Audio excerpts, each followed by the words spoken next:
Good morning everyone. আজি এটা ঔটেঙা আচাৰ লৈ আহিছোঁ। ইয়াত আপোনালোকে দেখিবলৈ পাইছে ঔটেঙাখিনি ধুনীয়াকৈ কাটি এনেকৈ অলপ শুকুৱাই ল'ব যাতে তাত পানীটো ৰখিবলৈ নাপায়। এখন কাগজ পাৰি তাৰ ওপৰত ঔটেঙাখিনি শুকাবলৈ দিব, তেতিয়া পানীটো কমপ্লিট নাইকিয়া হৈ যাব। তাৰ পাছত এখন চচ পাতি লৈ তাত অলপ শুকান জলকীয়া দি দিছোঁ যাতে গ্ৰাইণ্ড কৰিবৰ কাৰণে সুবিধা হয়। পুৰা দেজ হোৱালৈকে নকৰিব। তাৰ পাছত এটা গ্ৰাইণ্ডাৰত গোটেই জলকীয়াখিনি দি পেলাই গ্ৰাইণ্ড কৰি ল'লোঁ। পুৰা ফাইন পেষ্ট নকৰিব।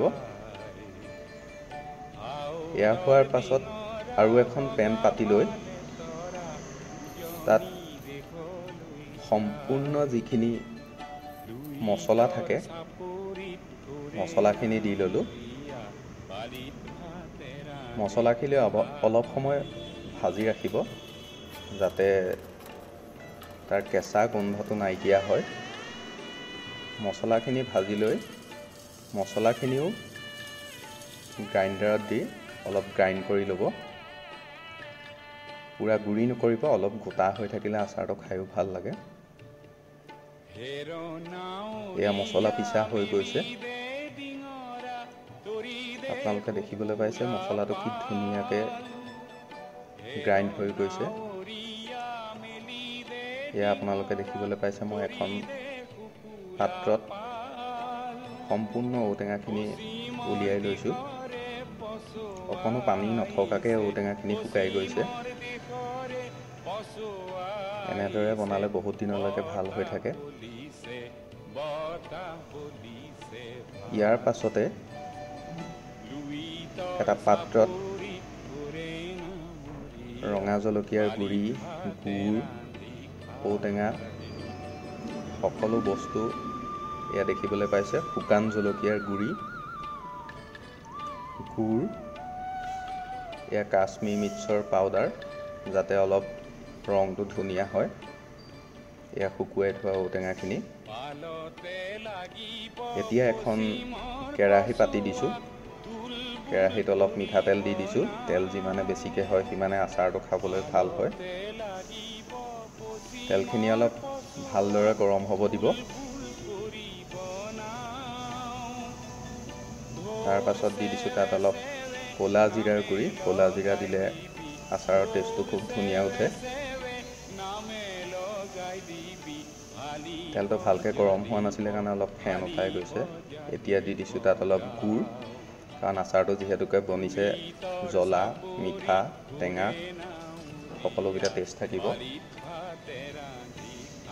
গুড়খিনি দিয়াৰ পাছতেই অলপ চেনি মই গ্ৰাইণ্ডাৰত গুড়ি কৰি লৈছিলোঁ। চেনি দিলে ৰংটোও ভাল হয়, কিন্তু ইমান মিঠা নহয়।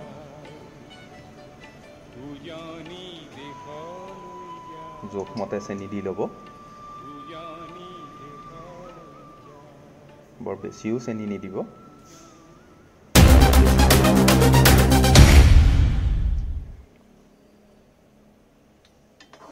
দেখিছে ৰংটো এতিয়া কি ধুনীয়াকৈ ওলাই গৈছে।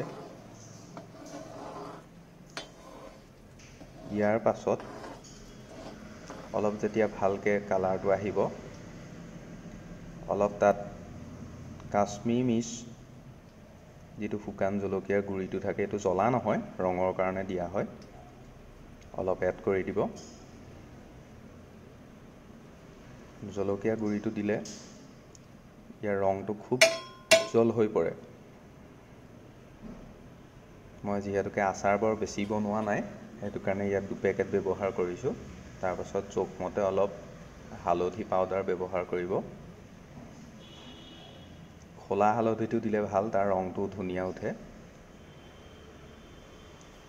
ইয়াৰ পাছত দিছোঁ শুকান জলকীয়াৰ গুড়ি, যিখিনি মই আগতেই মিক্সিত গ্ৰাইণ্ড কৰি ৰাখিছিলোঁ। যিহেতু যোনে যিমান জ্বলা খায়, তাৰ পাছত দিছোঁ জিৰা, ধনিয়া, আজৱাইন সকলো একেলগে মই পিচি ৰাখিছিলোঁ, সেয়া এড কৰিছোঁ।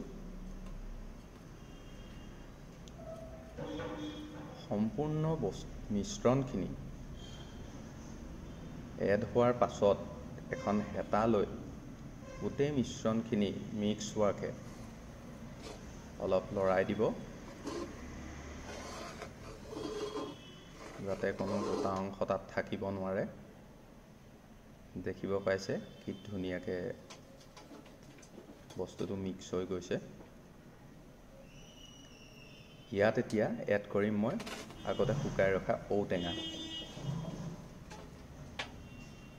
ঔটেঙা যিহেতু পৰিমাণ বেছি নহয় আৰু বিশেষকৈ কেঁচা থাকোঁতে বস্তুটো যিমান পৰিমাণ হৈ থাকে, শুকাই গ'লে তাৰ পৰিমাণটো বহুতখিনি কমি আহে।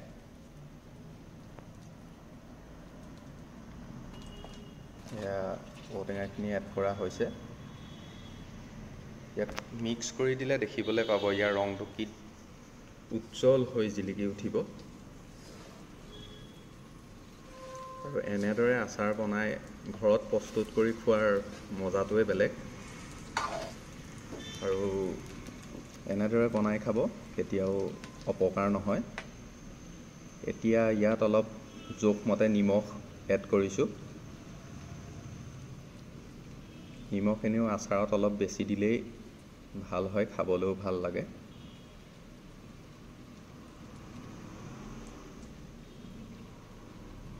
নিমখ এড কৰি মোৰ হৈ গৈছে। ইয়াৰ পাছত সম্পূৰ্ণ আচাৰখিনি মই ধুনীয়াকৈ মিক্স কৰি দিছোঁ। চাওকচোন কি ধুনীয়া এটা ৰং ওলাইছে। এতিয়া আপোনালোকে অলপ দেৰি ভজাৰ পাছত গেছৰ ষ্টিমটো অফ কৰি দিব। অফ কৰি অলপ ঠাণ্ডা হোৱাৰ পাছত এটা বটলত ভৰাই পৰিৱেশন কৰিব পাৰিব। ধন্যবাদ।